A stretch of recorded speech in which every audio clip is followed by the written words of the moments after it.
something related to the language, translation of the words. And punya is another word which cannot be translated if I can. Yes. Given that you were talking about translating it to English language, would that predominantly mean that translating to a particular religious, a religious entity or a group of people? If it's only talking about English or a Western language, what about the language of Chinese and other things? How would it affect in the same manner? If you can elaborate on that. Well, I'm saying that we should know the word punya and what it means. Yeah. And you could be living in the Arab world speaking Arabic, or Chinese world, you're raising your kids in Mandarin, or living in France and raising them in French, or raising them in Russian, but they should always use the word punya. And they should know what it means. And when a person comes and says, what are you doing, like murti, I have explained murti is not idol. It's quite sad that we keep translating it as idol. Well, it's my last name too. So yeah. So murti, yeah. What is your first name? Arun. And you should not be called Arun Idol. Yes, exactly. Yeah. You're right. Even though there is American Idol and Indian Idol now, but you are Arun Murthy. Yes. Yeah. So, and I've explained each one of these why Murthy is not idol. I've got a heading and I've explained many pages on that.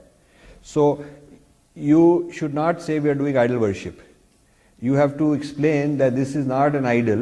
Why? And it means you have to now read about the history of idols in Greek thought and pagan thought, and why and what Christianity thinks of idols, what the 10 Commandments think of idols, how is idol to be kicked and killed and burnt and destroyed according to Islam. You have to read and understand all that. And you have to understand philosophically that this is a very different idea that we have. The idea is different.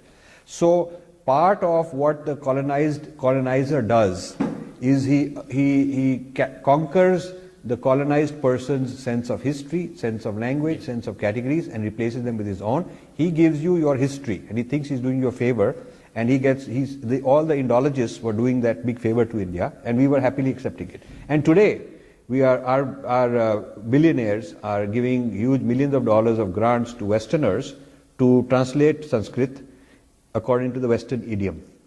We are doing that. Narayan Murthy has given a lot of money, $10-20 million to a project in the Northeast to take all our classics and make them to English using these kind of translations.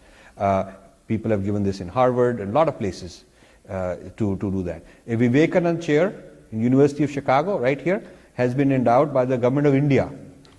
And University of Chicago is the place where there is the center of all this scholarship, that Vivekananda is a homosexual and he was abused by Ramakrishna, and Wendy Doniger is the pioneer of all that, right here in the University of Chicago.